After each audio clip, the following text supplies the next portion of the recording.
Hello everyone, welcome back. आज के video में हम कंप्लीट करेंगे आपके डू एज डायरेक्टेड, जो कि आपका ग्रामर का ही पार्ट है। और इसका मतलब होता है जैसा कि आपको निर्देश दिया गया हो। निर्देश कहाँ दिया रहेगा आपको जो सेंटेंस दिए रहेंगे उनके बगल में ही यानी उनके बिसाइड्स में ही आपको ब्रैकेट में निर्देश दिए रहेंगे कि आपको इनके साथ क्या करना है। जैसे कि सेंटेंस में कहा कि इसको नेगेटिव में बदलना है। इट इज़ रेनिंग, इसके आगे नहीं लिखा तो मैं लिख देता हूँ यहाँ पर कि change into present perfect tense में बदलना है।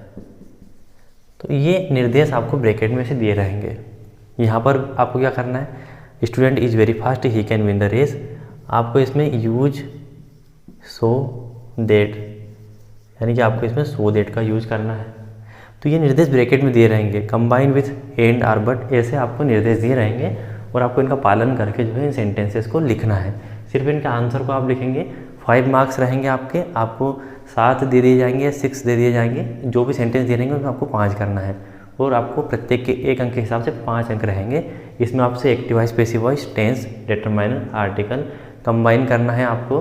तो आपसे कंजंक्शंस सभी से आपसे बन सकता है। यहाँ पर सो देट आपके जो है कंजंक्शन का काम करते हैं, जो कि आपके कहीं ना कहीं क्लास से रिलेटेड है। आपसे क्लास भी पूछी जा सकती है, तो ये सेंटेंस आपके आ सकते हैं। तो हम यहाँ पर इनकी प्रैक्टिस कर रहे हैं। 5 सेंटेंस आपके सामने है, 5 सेंटेंस के बाद में तो आप मेरे साथ प्रैक्टिस कीजिए और आपको अच्छे नंबर कहीं ना कहीं प्राप्त होंगे यदि आप यहाँ समझ जाते हैं तो। जैसे कि I do my homework, change into negative. आपको इसको नेगेटिव यानी नकारात्मक में बदलना है। तो पहले जब आपको नेगेटिव में बदलना है तो इस टेंस को हमें पहचानना होगी कौन सा टेंस है। तो आप यहाँ पर डू को देखकर ये मत सोचिएगा कि ये प्रेजेंट इंडेफिनिट की हेल्पिंग वर्ब है। नहीं, आपने पहचाना तो सही है कि मैं अपना होमवर्क करता हूँ, तो ये प्रेजेंट इंडेफिनिट तो है, लेकिन हेल्पिंग वर्ब ना होकर ये मेन वर्ब है। क्योंकि आप सभी जानते हैं कि प्रेजेंट इंडेफिनिट में कभी भी जो है अफर्मेटिव यानी सिंपल सेंटेंस में आपका डू नहीं आता है, यानी कोई भी हेल्पिंग वर्ब नहीं आती है। लेकिन यदि कोई आपको हेल्पिंग वर्ब जैसे दिख रही है, इसका मतलब क्या है, आपके मेन वर्ब है। तो जब आप इसको नेगेटिव में बदलेंगे तो आप आई के अकॉर्डिंग क्या हेल्पिंग वर्ब आना चाहिए, जो बहुवचन करता है उसके साथ डू आता है। जैसे कि आई यू वी दे, इनके साथ हम डू लगाते हैं और ही सी इट नेम के साथ हम डज लगाते हैं। तो यहाँ पर आई के साथ क्या जाएगा, आई डू। नेगेटिव बदलना है तो आई डू नॉट। और फिर मेन वर्ब क्या है, इसकी मेन वर्ब ये है, तो ये वाली वर्ब यहाँ आएगी, डू माई होमवर्क। बस ये बन गया आपका सेंटेंस। और ये जो डू नॉट है ये हेल्पिंग वर्ब के साथ नॉट है, जो कि हमने लगाया है और ये हमें पहले से सब पता था। ऐसे आपको बदलना है। इट इज़ रेनिंग यानी वर्षा हो रही है, बारिश हो रही है, इसको आपको प्रेजेंट परफेक्ट में बदलना है। प्रेजेंट परफेक्ट मतलब हेल्पिंग वर्ब क्या हो जाएगी आपकी, हैज और हैव।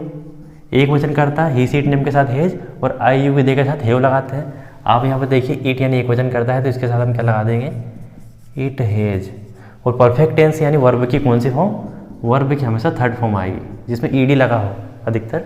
तो यहाँ पर आप इट हैज रेन्ड कर देंगे। क्या कर देंगे, ये तो आपकी वर्ब होगा और इसमें ईडी लगा देंगे, तो ये वर्ब की आपकी थर्ड और सेकंड फॉर्म है। तो ये थर्ड फॉर्म हमेशा आती है परफेक्ट टेंस में, तो ये आपका राइट हो जाएगा। ईजी था। The student is very fast, जो स्टूडेंट वो बहुत तेज़ है। He can win the race, वह रेस को जीत सकता है। इसमें आपको यूज करना सो दैट का। Combine both sentence using so that, ऐसा आपको ब्रैकेट में लिखा रहेगा। तो सो और दैट के बीच में गैप है, इसका मतलब कहीं ना कहीं गैप में ही ये लगेगा।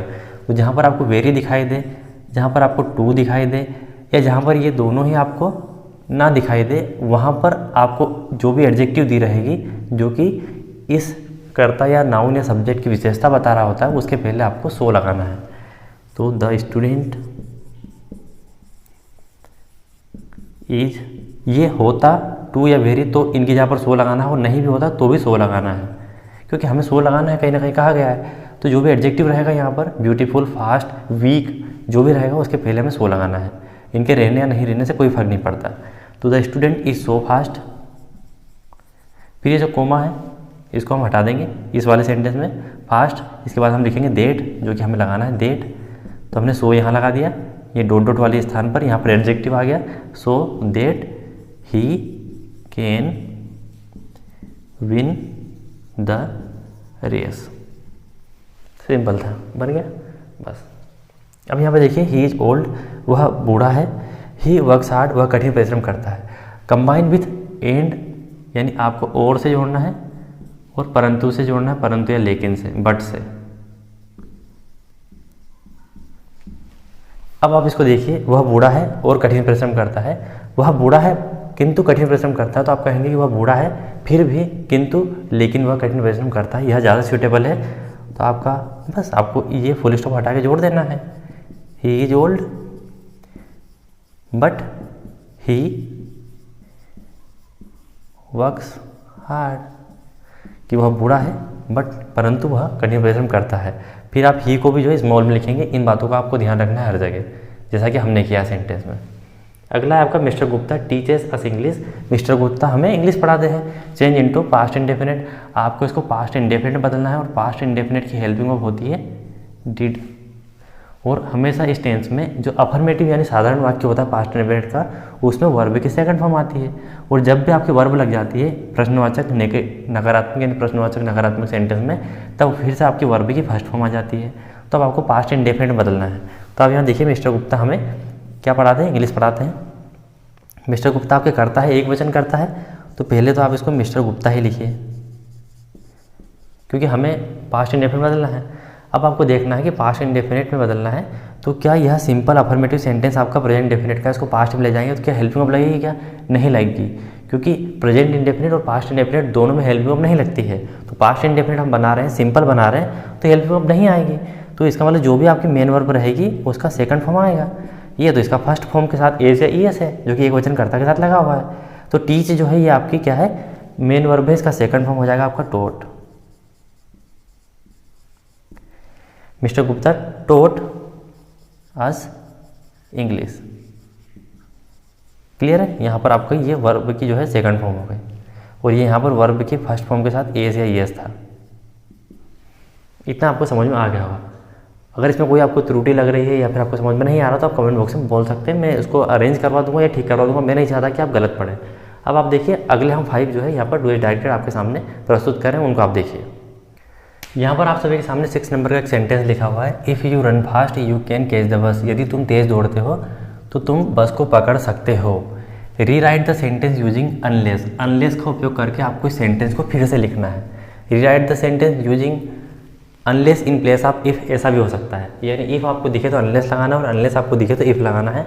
मैंने इसके लिए एक डेडिकेटेड वीडियो बना रखा है, आप जाकर देख सकते हैं कि कैसे उपयोग करते हैं। लेकिन ये वीडियो भी देखकर आप सीख जाएंगे कि इफ़ की जगह अनलेस कैसे लगाते हैं। तो इफ़ का मतलब होता है डियर्स, आप सभी जानते होंगे यदि होता है, और यदि अनलेस की यदि हम बात करें तो इसका मतलब होता है यदि नहीं।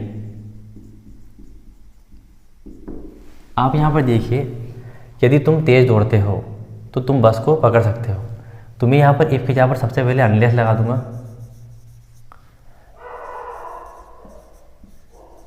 अनलेस यू रन फास्ट लगा दिया। अब इसका मतलब यह हो गया कि यदि तुम तेज़ नहीं दौड़ते हो तो तुम बस पकड़ सकते हो।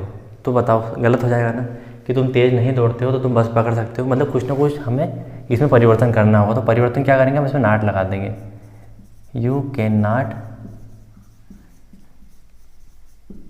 Catch the bus.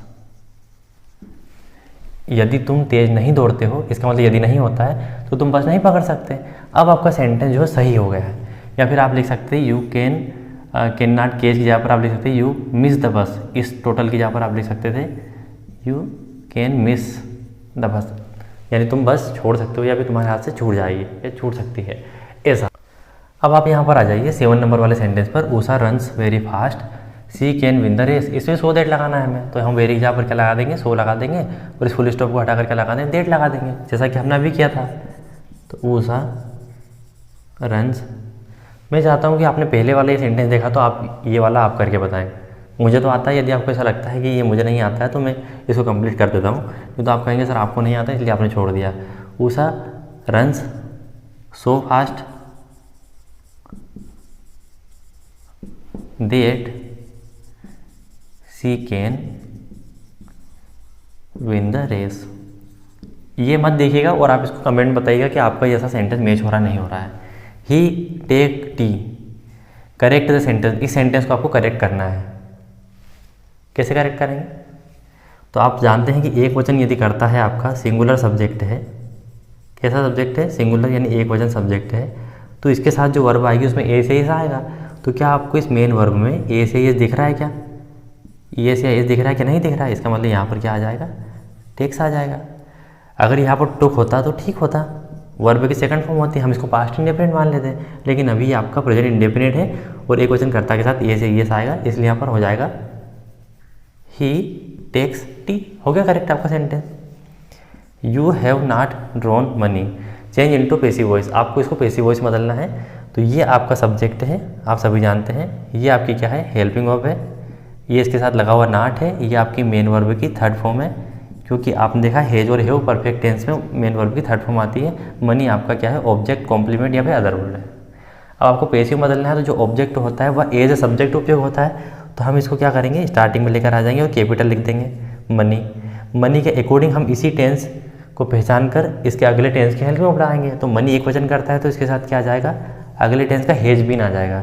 लेकिन नाट भी लगाना है तो हेज नाट बीन, यानी पहले और तीसरे प्रेजेंट इंडेफिनिट और प्रेजेंट परफेक्ट टेंस में अगले कंटिन्यूस टेंस की और प्रेजेंट परफेक्ट कंटिन्यूस टेंस की हेल्प में उपयोग करते हैं। वैसे पास्ट इंडेफिनिट में और पास्ट परफेक्ट में पास्ट कंटिन्यूस की और पास्ट परफेक्ट कंटिन्यूस टेंस की हेल्प में उपयोग करते हैं, अगले वाले टेंस के उपयोग करते हैं। और यदि आपका दूसरा हो, कंटिन्यूस टेंस हो, तब आप उसी टेंस की हेल्प में आपका उपयोग करके बिंग लगाते हैं। तो यहाँ पर आपके पास परफेक्ट टेंस था तो हमने अगले वाले टेंस की हेज बिन को उपयोग यहाँ पर किया है, बीच में नाट लगाया है। तो मनी एक वचन करता है तो मनी हेज बिन होता है, नाट लगाना इसलिए बिन के बीच में हमने नाट लगा दिया, मनी हेज नाट बिन।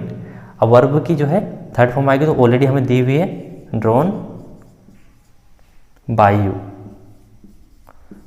बाय के बाद आपका जो है सब्जेक्ट ए जो ऑब्जेक्ट आ जाएगा, बाय लगाकर हम उस सब्जेक्ट को लिख देंगे। आई है तो बाय मी हो जाएगा, ही है तो बाय हिम हो जाएगा, ऐसे। अब यहाँ पर if you do not work hard you will fail, यदि तुम कठिन परिश्रम नहीं करते तो तुम फेल हो जाओगे। इसमें भी आपको rewrite the sentence using unless, unless का उपयोग करके आपको इस सेंटेंस को फिर से लिखना है। अब आप देखिए सीधा है, इफ़ की जगह पर हम क्या लगा देंगे? अनलेस लगा देंगे। अनलेस का मतलब क्या होता है? यदि नहीं, और इफ़ का मतलब क्या होता है? यदि। तो ये वाला सेंटेंस आपका सही होता है सीखने के लिए कि जब भी आपको इफ़ लगाना हो, जब भी आपको इफ़ की जगह पर अनलेस लगाना हो तब आप इफ़ को भी हटा देते हैं और do not, did not, does not, किन किन को हटाना है? डू नॉट, डज नॉट और डिड नॉट, इनको भी हटा देंगे और सेंटेंस को एज इट इज लिख देंगे। कोई परिवर्तन नहीं होगा, ना ही इसमें और ना ही इसमें। लेकिन इसमें ये डू नॉट नहीं आया था, इसीलिए हमें इसमें यहाँ पर नॉट लगाना पड़ा। ये बात आपको समझ में आ गई होगी। मैं यहाँ पर समझाना चाह रहा था, पर यहाँ से आप समझिए कि यहाँ पर नॉट नहीं था जो कि हमें हटाना होता है, इसलिए हमें यहाँ पर नॉट लगाना पड़ा। यदि यहाँ पर आपको नॉट नहीं दिखेगा तो आपको यहाँ पर नॉट लगाना पड़ेगा। और यहाँ पर यदि आपको डू नॉट, डिड नॉट और डज नॉट दिख रहा है तो इनको आप रिमूव कर देंगे और इफ़ की जगह पर अनलेस लगा देंगे और सेंटेंस को एज इट इज लिख देंगे, कोई परिवर्तन नहीं करेंगे। तो देखिए मैं इफ़ की जगह पर अनलेस लिख रहा हूँ, यहाँ पर मैं लिखूँगा यू, और यदि यहाँ पर एक वचन करता होता तो फिर आप उसके अनुसार जो वर्ब है उसमें ए से एस लगाते। इतना तो आप जानते हो कि टेंस के अनुसार यदि यहाँ पर ही होता तो यहाँ वर्क्स हो जाता, लेकिन अभी यहाँ बहुवचन करता है तो वर्क का वर्क ही रहेगा। यू वर्क हार्ड, इसके बाद ये आ जाएगा आपका यू विल फेल, इसमें कोई परिवर्तन नहीं होगा।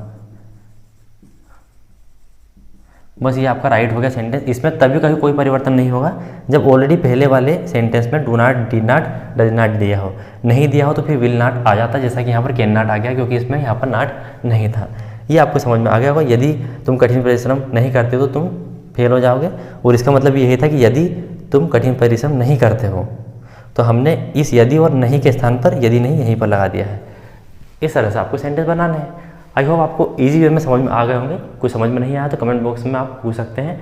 कल की परीक्षा के लिए आप सभी को ऑल द बेस्ट, और आप सारे वीडियोस देख लीजिए क्वेश्चन बैंक के। यदि आपको कोई समस्या आती है, नोट मेकिंग, समरी वगैरह, do as directly, fill in the blanks, अलग अलग ग्रामर के आपके टॉपिक वाइज वीडियोज, एसेज वगैरह सब आपको चैनल पर मिल जाएंगे। जो चीज़ आपको पर्सनली चाहिए आप मुझे इंस्टाग्राम पर संपर्क करके ले सकते हैं। टेलीग्राम चैनल ज्वाइन कर लीजिए, इसको आपको हर वीडियो की अपडेट मिलती रहे। मिलते हैं दोस्तों ऐसे अलग इन्फॉर्मेटिव वीडियो में और आपकी क्लास 11th में जब मैं आपको इंग्लिश पढ़ाऊँगा। तब तक के लिए टाटा, बाय बाय।